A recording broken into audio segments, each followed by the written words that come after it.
I will now call the January 19, 2016 Blue Springs City Council meeting in order. If you would stand with me, observe a moment of silence, and I will lead you in the Pledge of Allegiance.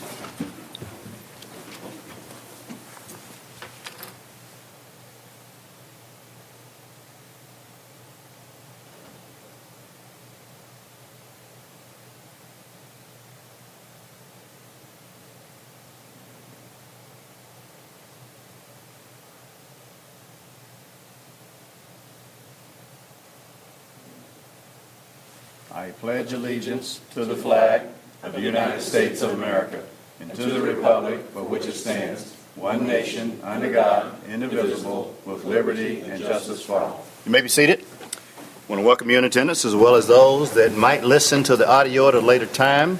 And this is the last time I'm going to say you might listen to the audio at a later time. So hopefully, no, not hopefully, we will be meeting at the new facility on February 1st. Yep. And we want to resume our dress attire at that time because we will be televised. Okay, next we have the consent agenda. Are there items that need to be pulled? If not, I accept a motion for approval. So moved. Is there a second? Second. Roll call, please. Councilman Levisay? Aye. Councilman Fowler? Aye. Councilman Carter? Aye. Councilman Edmondson? Aye. Councilman Culpepper? Aye. Mayor Ross? Aye. Carried unanimously. Next, we have a public hearing on rezoning property located at 2501 and 2525 Northwest South Outer Road. Mayor, the city has the following exhibit to enter into the record.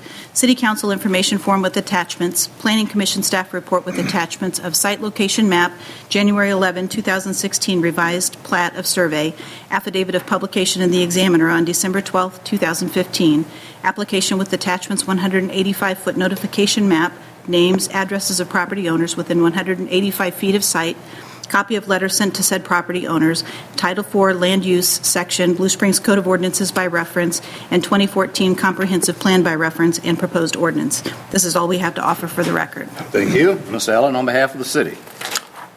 Thank you, Your Honor, and members of the City Council. Before you this evening is a request to rezone a property at 2501 and 2525 South Outer Road from the current GB General Business category to RC Regional Commercial. This is what's normally known as, or formerly known, I should say, as Strout Power Sports a number of years ago. Applicant is here, can certainly answer any questions you may have on the rezoning, but at the Planning Commission meeting last week did reduce the area in question for the proposed rezoning from the entire tract of land on that north side of South Outer Road up against I-70 to just the middle portion, which are the two address numbers given there tonight, 2501 and 2525, which is the two existing buildings present out there. So just rezoning what's already existing and not the vacant land on either side. So that was modified at the Planning Commission last week. Planning Commission did then recommend approval for you this evening, unanimously 8-0. So with that, I'll stand for any questions. Any questions of Mr. Allen? Councilman Culpepper? As I read through this, I saw that there was going to be no repair work done, but then further on it mentioned repair work. I'd like to have clarification on that, please. Sure. Thank you. Councilman Culpepper, yes, under the background information summary from the Planning Commission report, it does mention that there was, at least at some point along the process, some interest from the applicant in providing at some point in the future vehicle repair limited, which would be allowed in the regional commercial zoning, but that would require a conditional use permit. So as it stands now, I'll defer to the applicant to kind of explain what they're looking to do initially. That was also part of the reason for reducing the requested area for the rezoning because of the scope of the project perhaps isn't as expansive as originally intended. So I'll defer to the applicant to explain further.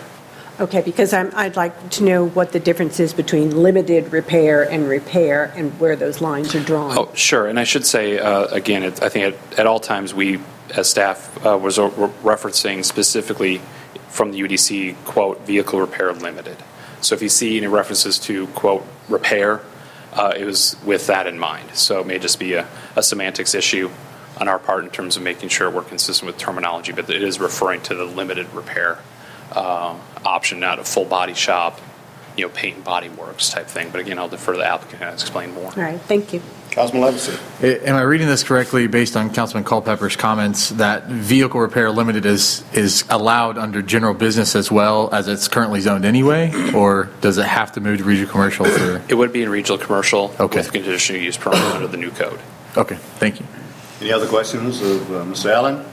If not, thank you. Thank you. Is the applicant present? Yes. Would your applicant like to come and address the council? Be sworn in. Please almost swear this one about to give you the cause and hearing, speak the truth, the whole truth, nothing but the truth, so help you God. I do. Right. I'm just here to answer any questions. I'm sorry, Richard Hoffman. I'm just here to answer any questions. I can go ahead and speak to the repair. I had no idea that was in there, but I think it is just part of the wording in that zoning. We have no intention of doing any repairs, any body work, any paint or anything. We're just, unless we have to fix a flat tire or something, we have no intention of doing anything. So, and the reason that we're just doing the center and not the two outlying areas is because we don't know what we're going to do in those two lots. We're just hoping to create some synergy. And I was advised that it would be easier to stay with the current zoning and maybe change it later if I needed to, as opposed to change it back in case I need general business for whoever might approach me. So that's the reason. I have no plan for it yet, other than we're agreeing, I think, to go ahead and widen the road, or we're having discussions about widening the outer road and doing all of that all along the property, even though we're not going to do anything with it, just so that we can do all that at once and get it over with. So, Are there any questions? Well, I don't have a question. I just want to say I'm glad to see activity going on there and some improvements being made, so. yeah, I hear that a lot, and we're excited about it. So, I'm sure. yeah. Any other questions? If not, Mr. Hoffman, thank you so much for your Thank you. testimony. Is there anyone in the audience like to speak in support of? Anyone in the audience like to speak in support of? In opposition to? Opposition to, and before I close this public hearing, I also echo those same sentiments. It would be nice to see something done to that building. And especially in light of right across from me, we have a very nice building going in with Target Defense, Target Time, or whatever we call it there, that's open now. So we welcome that, Rich. So thank you so much. No other comments? I will close this public hearing. Next, we'll have introduction and reading of Bill 4407. I'll introduce it, Your Honor. Okay. First reading of Bill Number 4407, an ordinance rezoning property from GB General Business to RC Regional Commercial. Move the bill be approved on its first reading and proceed with the second. Is there a second? Second. Discussion? All in favor, aye? Aye. Opposed, same sign?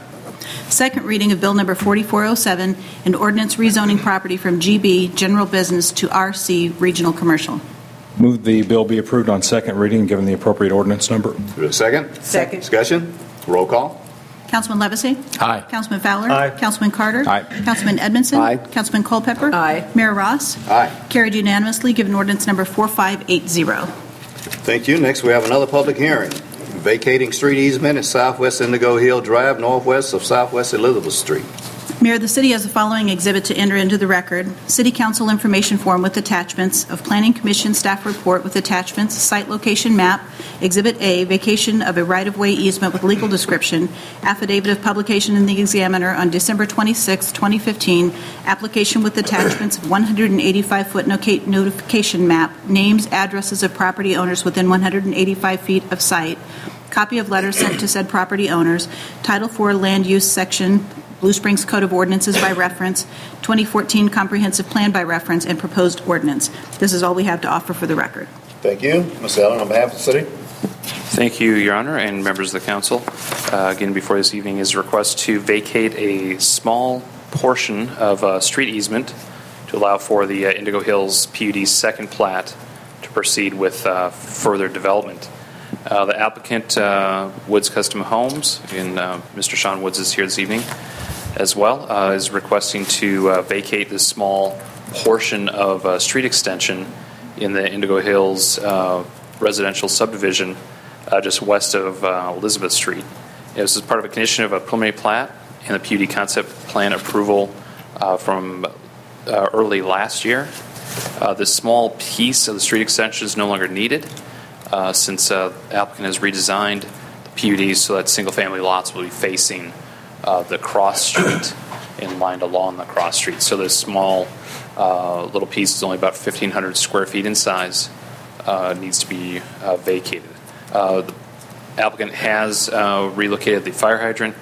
Street light has also been taken down and coordinating with KCP&L to reinstall that street light, and curbing and gutter has also been installed. So the infrastructure has already been modified out on the ground to accommodate the new lots and this request here for this small piece of a street vacation. This too again went to Planning Commission last week. They have recommended its approval, also unanimously 8-0. So I'll stand for any questions. Any questions of Ms. Allen? Seeing none? right, Thank thank you. you. Mr. Woods, would you like to come and maybe stand for questions if anyone has it? Be sworn in. This one starts testimony about 30,000 orange. I do. Sean Woods with Woods Custom Homes. Reside 903 Southeast Willow Place in Blue Springs, Missouri. So I don't really have anything to add. If anybody had any questions, I would answer them, please. Okay, any questions, Mr. Woods? Seeing none, you got some exercise. We're getting up being sworn in. So thank you so much. Is there anyone in the audience like to speak in support of? In support of? In opposition to? Opposition to? Close this public hearing. Now we have introduction of Bill 4408. I'll introduce it, Your Honor. Okay. First reading of Bill Number 4408, an ordinance vacating a street easement located generally at Southwest Indigo Hills Drive, Southwest Patricia Circle, west of Southwest Elizabeth Street in Blue Springs, Jackson County, Missouri. Move the bill be approved on its first reading and proceed with the second. Is there a second? Second. Discussion? All in favor, aye? Aye. All same sign? Second reading of Bill Number 4408, an ordinance vacating a street easement located generally Southwest Indigo Hills Drive, Southwest Patricia Circle, west of Southwest Elizabeth Street in Blue Springs, Jackson County, Missouri. Move the bill be approved on second reading, given the appropriate ordinance number. Second? Discussion? Roll call? Councilman Fowler? Aye. Councilman Carter? Aye. Councilman Edmondson? Aye. Councilman Culpepper? Aye. Councilman Levacy? Aye. Mayor Ross? Aye. Carried unanimously, given ordinance number 4581. Okay, next we have introduction and reading of Bill 4409. I'll introduce it, Your Honor. Okay. First reading of Bill Number 4409, an ordinance approving final plat for White Oak Marketplace. Move the bill be approved on its first reading and proceed with the second. Is there a second? Second. Discussion? All Your in Honor. favor? Oh, yes. If I may, there was some, I had a phone call from one of the planning commissioners that was not there that night, and he wanted me to express that he had some concerns about the cross easement with the bank property and the actual new development. He'd like to see something worked out. I tried to express to him some of the comments that went on that night as far as elevation changes and stuff. But he did want me to voice that opinion here, that he felt that there should be some sort of easement or some way of getting access off that property like they have now somehow. Yeah, and you're absolutely right. We had that discussion, and so certainly the developer is very aware of that. So, Okay. but thank you for expressing his opinion to the council for those to know that. Okay, Councilman Fowler. Yeah, Your Honor. To make a point clear from Councilman Edmondson, there is one there now, so it's not like it's impossible to do. People drive from the bank over to White Oak today. I guess with this amount of money, many millions of dollars in incentive, public money being put into it, I just wish that something better would have came of this in the name of public safety. So I realize it's not in here. I'll support it anyway, but it's disappointing. Well, hopefully, and I think one of the things they expressed, and we'll defer to Adam, that they needed to see how things were working to make it happen, but I'll defer to Adam. Sure. Thank you, sir. I did just want to reiterate that staff has affirmed the comments from council at our last discussion, and with the developer, and how it was important to exhaust options with that cross-access easement and make sure that it could or could not be done, and run that to the ground completely. We emphasize that with the developer. Okay, Councilman Carter? Well, when they were here, they said they were going to do some sort of a study, where are we at on that? I'm not exactly sure where they are in that study. I don't believe it's been concluded up to this point.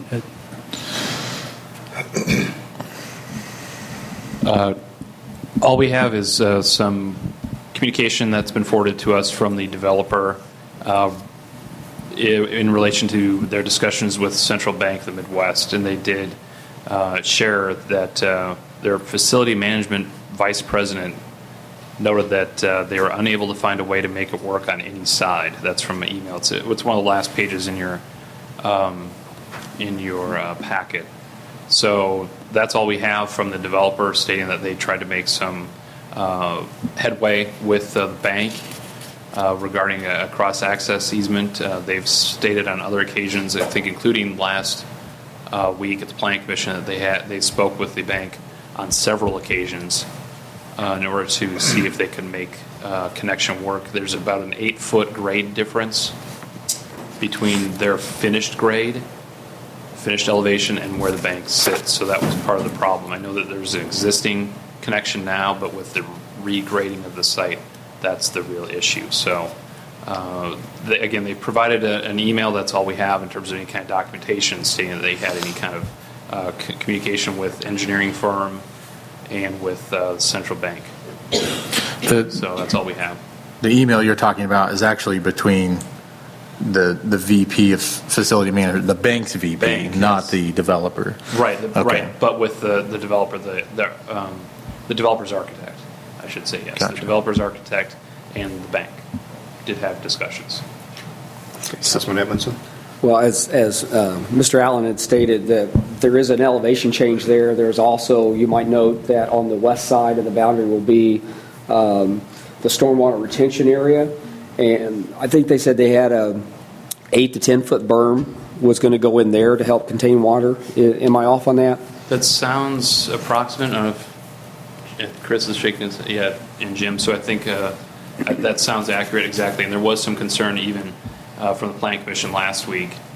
Councilman Edmondson can attest to this or refute it, but in terms of discussion about drainage then onto the bank. So the discussion moved from connection, if the connection's not possible, towards the access easement. What about, though, drainage, if there's any runoff? And so that, too, just, again, verbal assurances from the developer at this point that would not be an impact on the bank. But obviously, if they do impact the bank, that is an enforcement issue at that point. Any other questions, comments? Okay, all in favor, aye? Aye. Opposed, same sign. Second reading of Bill Number 4409, an ordinance approving final plat for White Oak Marketplace. Move the bill be approved on second reading and proceed to the second. Is there a second? Second. Further discussion? Roll call.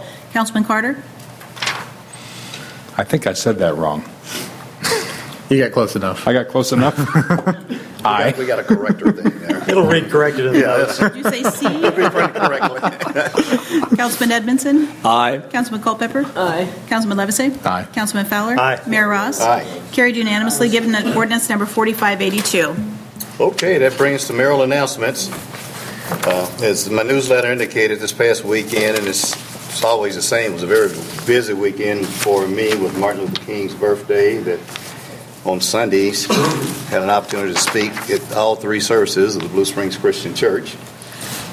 And that evening, at the First Christian Church, the all-city Martin Luther King celebration, Councilman Culpepper was there. And I'm certain she had a good time because those choirs get you going. Very lively. Yes, they are very lively. And then last night we had the Old NAACP Legacy and Scholarship Awards dinner that we always attend, and certainly the First Lady and our daughter Dinah was here because she was here to help out with her mom over the weekend. But Chief McCoy and Chairman of the Human Relations Commission, Kynette Campbell, and Vice Chairman Gino Bueno and their spouses, and Officer Danny Stewart was able to attend. So it was a nice evening, a nice event, and although it was cold, it gives you an opportunity to interact with primarily law enforcement on the other side of the state line, which I think is a good thing too. So anyway, that was a busy time, and certainly Martin Luther King's 87th birthday, had he lived, which tonight's thought upon it will come from Martin Luther King Jr. And I quote, "Our lives begin to end the day we become silent about things that matter," end quote. And that brings me to a point of deferring to our city attorney for a motion to so move. Thank you, Your Honor. At this time, the proper motion would be to move that the council go into closed session pursuant to Section 610.021, subparagraphs 1 and 12, revised statutes of Missouri, for the purpose of having confidential and privileged communications between a governmental body or its representatives and its attorney relating to legal action, causes of action, or litigation involving this body, and legal advice, and contract negotiation discussions and review of confidential documents, that any votes, minutes, documents, and other records discussed or taken during the closed session remain closed, and that this body stand adjourned at the completion of such session. So moved. Is there a second? A roll call, please. Councilman Edmondson. Councilman Culpepper. Aye. Councilman Levesey. Aye. Councilman Fowler. Aye. Councilman Carter. Aye. Mayor Ross. Aye. Carried unanimously. Before we take a couple-minute break to allow our visitors to be excused, congratulations are in order for Councilman Dale Carter, Councilman Chris Levesey, and myself for running for another term unopposed. Councilman Culpepper does have an opponent at this time, but certainly there's an opportunity. Now, I don't plan to withdraw. You can withdraw by next Tuesday if you decide you don't want to do it, but I'm telling you now, I do not plan to withdraw. I don't know about the rest of you. So, but anyway, right now, Councilman Culpepper does have an opponent, Dan Stacy. So we'll take about a 2 or 3 minute break to allow our visitors to be excused, and then we will go into executive session.